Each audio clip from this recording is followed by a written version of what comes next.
Assalamualaikum warahmatullahi wabarakatuh. Waalaikumsalam warahmatullahi wabarakatuh.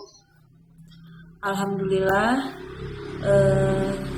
pada pagi hari ini ya kita masih diberikan kesehatan sehingga kita dapat melakukan pembelajaran jarak jauh ini. Mudah-mudahan kita semua selalu diberikan kesehatan dan pandemi ini segera berlalu sehingga kita dapat berkumpul di sekolah kita yang tercinta. Baik, sebelum memulai pelajaran pada hari ini, marilah kita bersama-sama berdoa menurut agama dan kepercayaan masing-masing. Berdoa dimulai.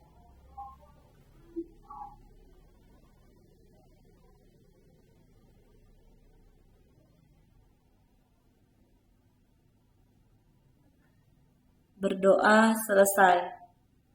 Baik, sebelum memulai pelajaran kita hari ini, saya akan mengabsen kalian terlebih dahulu. Tolong ketika saya memanggil nama kalian, silakan kalian buka kameranya ya, open kameranya. Kelas 10AK. Saya mau absen kalian, tolong dibuka kameranya ya.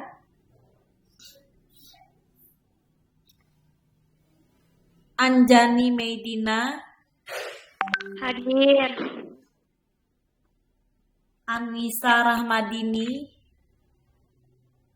Anissa Rahmadini. Tidak ada. Dena Florentina. Dena Florentina. Tidak ada. Bentar, tadi yang izin siapa ini? Yang izin tadi Yasinta.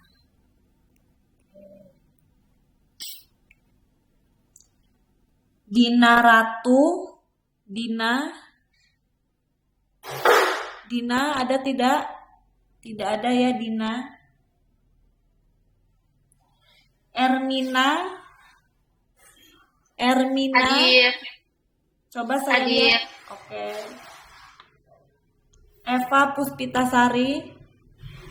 Hadir. Saya mau lihat kameranya dibuka dulu Eva. Oke. Selanjutnya Vine Putri. Vine Putri tidak ada. Galuh di AP ya. Gebi tidak ada Gebi. Irma Juraini. Irma. Aduh. Buka kameranya, open kamera.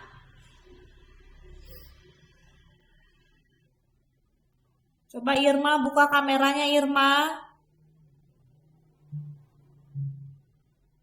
Kalau nggak dibuka saya alfain ya.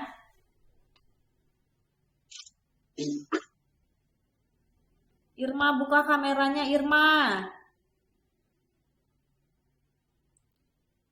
Irma, kamu tidak membuka kameranya berarti saya alfakan. Boleh keluar dari meet-nya kamu Irma, keluar aja. Saya alfain kamu. Irma denger nggak?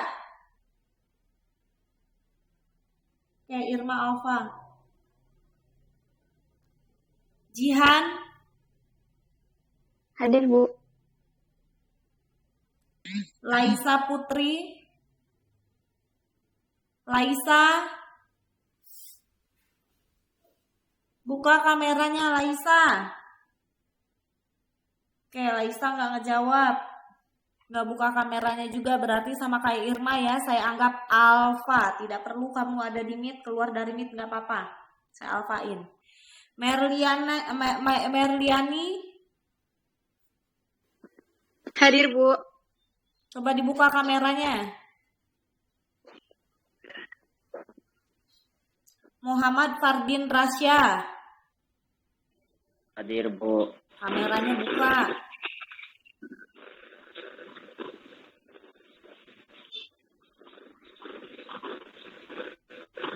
Ya, Bu. Nadia Nur Cahyani. Hadir, Bu. Buka kameranya, denger gak sih? Oke. Oktia Nur Sufia. Oktia Nur Sufia. Tidak Hadir, ada. Bu. Coba Hadir, kameranya Bu. dibuka. Saya, Bu. Iya, buka kameranya. Putri Nabila Ape. Raisa Najmi. Putri Dwinul. Raisa Najmi, buka dulu kameranya. Hadir. Kameranya buka. Ya, tadi lagi loading, Bu, bentar. Oke, saya alfakan kalau nggak dibuka. Putri. Hadir, Bu. Putri Dwi Nur apa nih? Dwi Ayuning Tias. Buka kameranya. Oke. Selda. Selda. Tidak ada. Siti Rumina. Hadir, Bu. Siti Rumina, buka kameranya.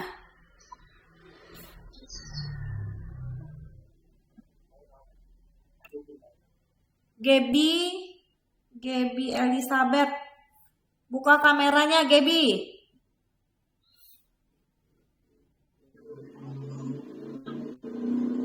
Mana Gebi? Ini Gebi baru bergabung tapi nggak ngebuka kameranya. Saya suruh buka kameranya, kalau mau di absen jawab. Oke, berarti saya alfakan ya. Irma, Gebi, dan Laisa. Ibu, itu Gaby udah dibuka kameranya. Mana dibuka? Enggak dibuka. Bu, saya hadir, Bu. Ada, Bu. Gak usah kamu ngomong hadir, Laisa. Saya bilang dari tadi buka kamera kamu. Kamu kenapa nggak dibuka-buka dari tadi? Saya suruh buka kamera kamu, kenapa nggak dibuka? Laisa dan Irma Juraini. Gebi juga mana? Gebi nggak dibuka-buka nih kameranya Gebi. Kenapa Laisa nggak buka kameranya?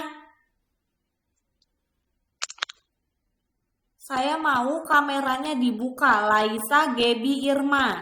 Nah, kenapa kamu nggak mau ngebukanya dari tadi?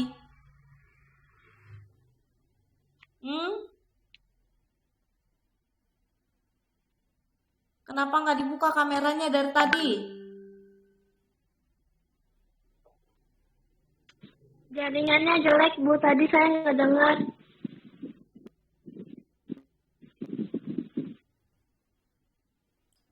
Irma, gimana Irma? Gebi? Oke, Irma dan Gebi ya, Alfa kalau begitu. Tidak menjawab panggilan dari saya suruh buka kameranya tidak dibuka. Oke, nggak apa-apa, saya alfain. Baik, ya.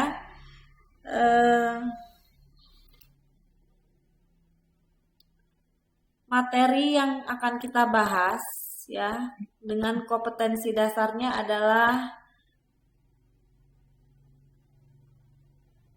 menganalisis fungsi dan kewenangan lembaga negara menurut Undang-Undang Dasar Negara Republik Indonesia tahun 1945 ya.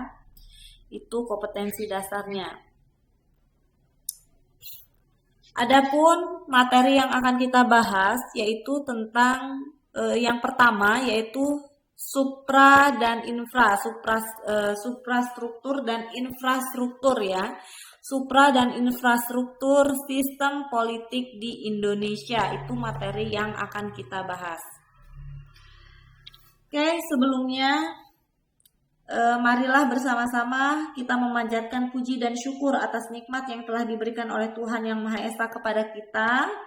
Nah, pada pokok bahasan ini kalian akan mempelajari bab bagian yang ketiga ya.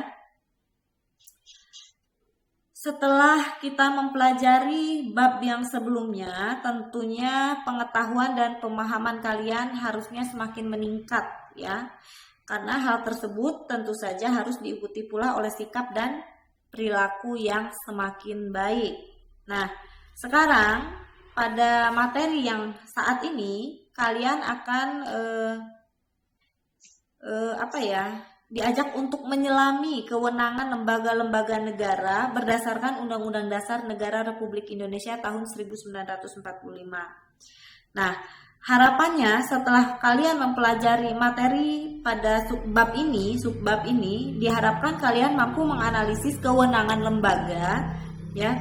lembaga-lembaga negara menurut Undang-Undang Dasar Negara Republik Indonesia tahun 1945. Oke, sebelumnya saya mau tanya sama kalian, kalian tahu kan gedung dari MPR atau DPR RI? Tahu tidak?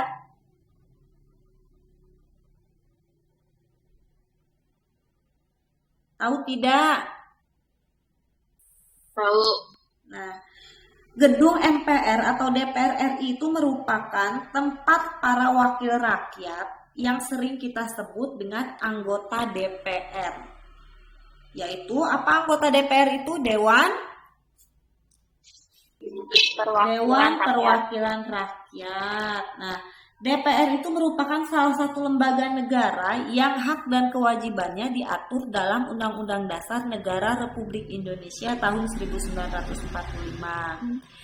Dewan Perwakilan Rakyat juga bertugas mengawasi jalannya penyelenggaraan pemerintahan atau dengan kata lain menjadi wakil rakyat dalam mengawasi pemerintahan untuk mencapai cita-cita dan tujuan negara.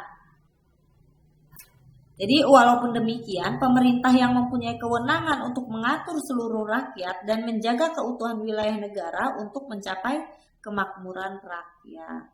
Ya.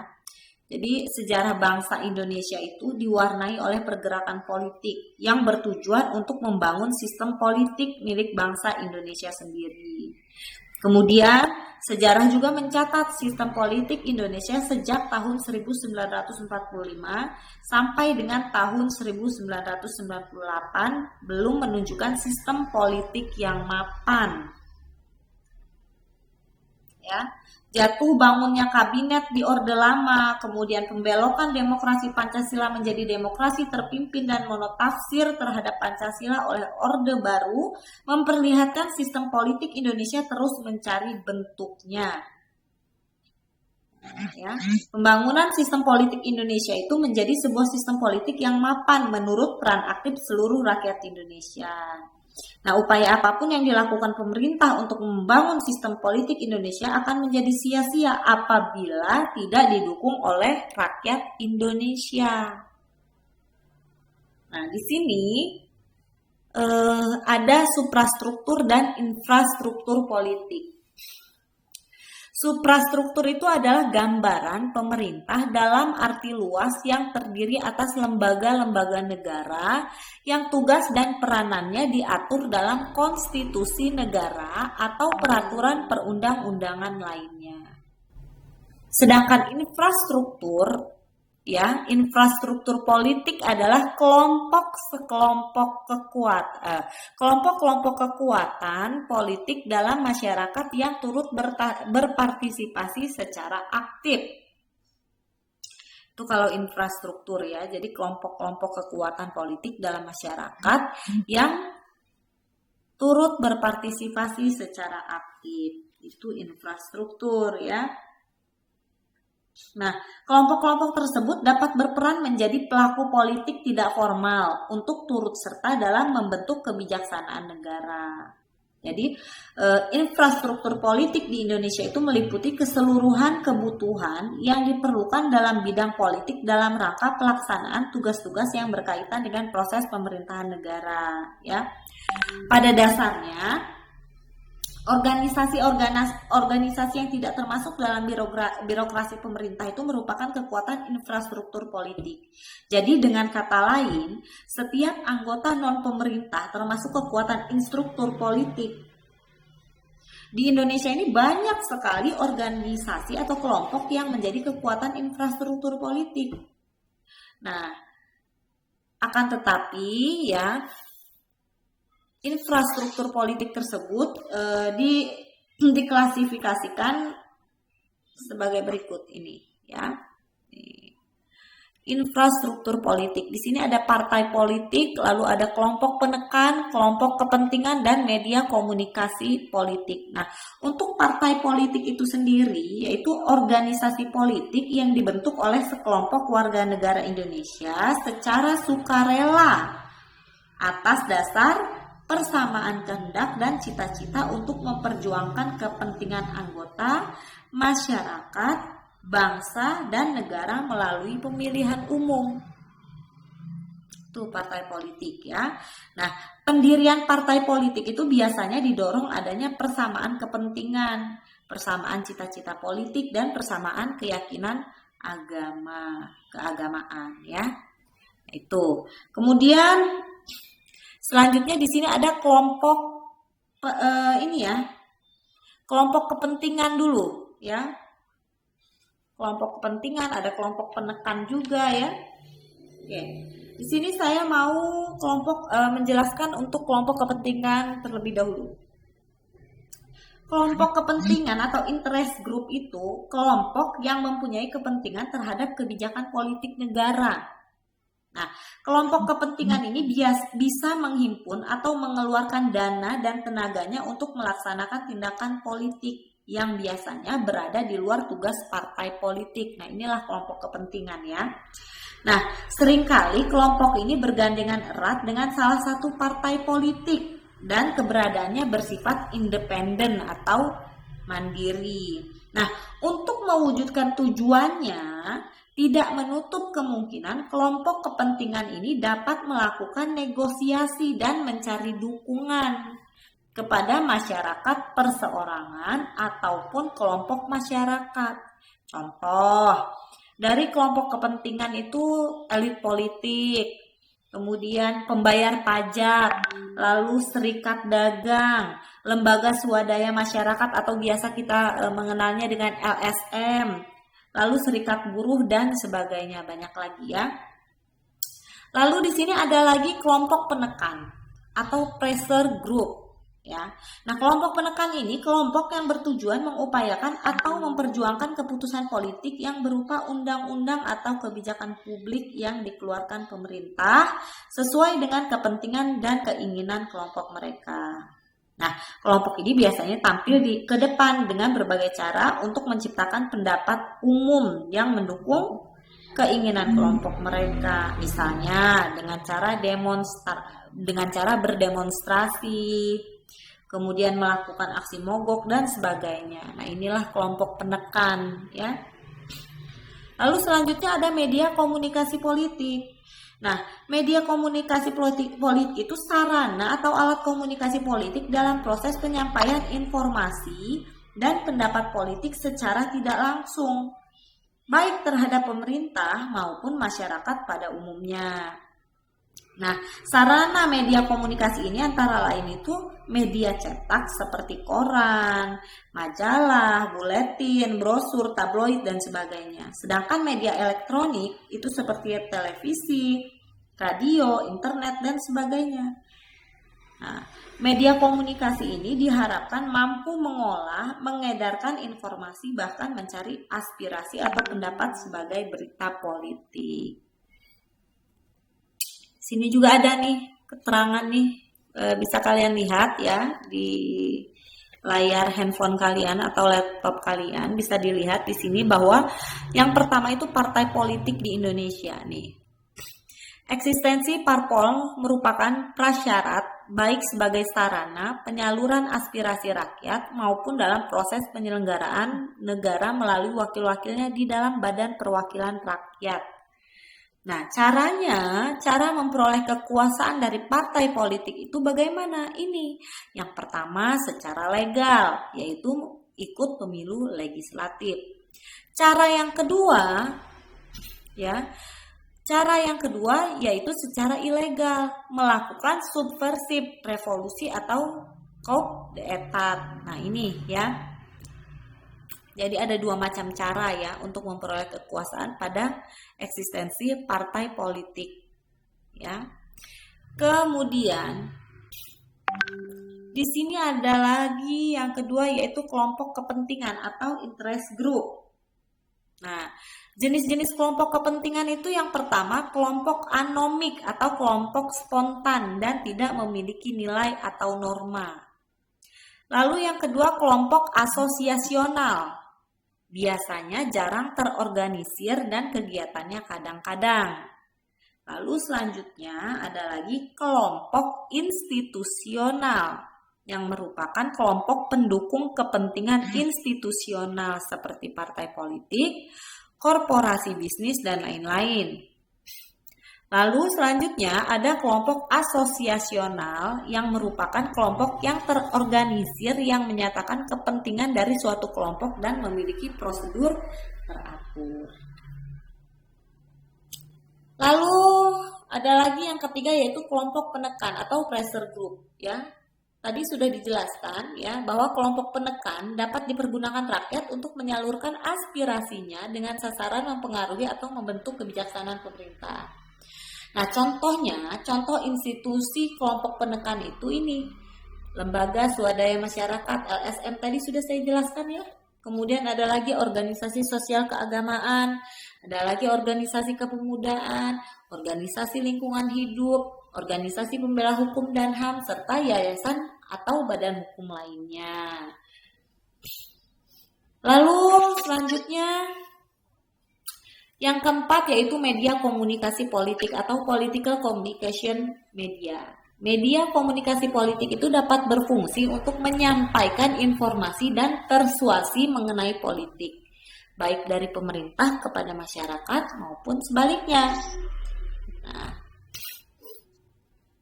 media komunikasi itu apa saja? Ini ada surat kabar, telepon, faksimil, internet, televisi, radio, film, dan sebagainya. Banyak ya. Nah, media komunikasi ini perannya itu dapat memainkan peran penting terhadap penyampaian informasi serta pembentukan atau mengubah pendapat umum dan sikap politik publik.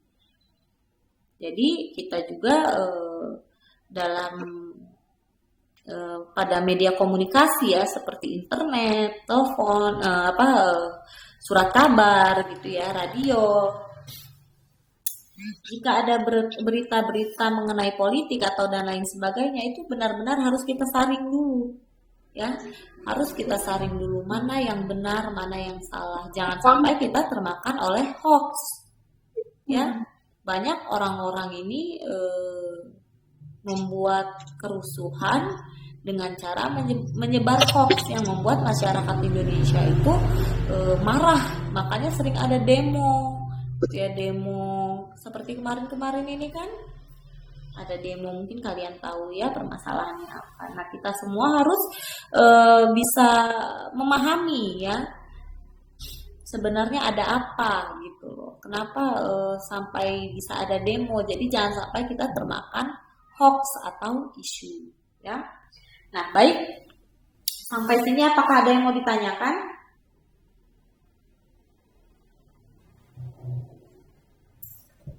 Ada yang mau ditanyakan tidak?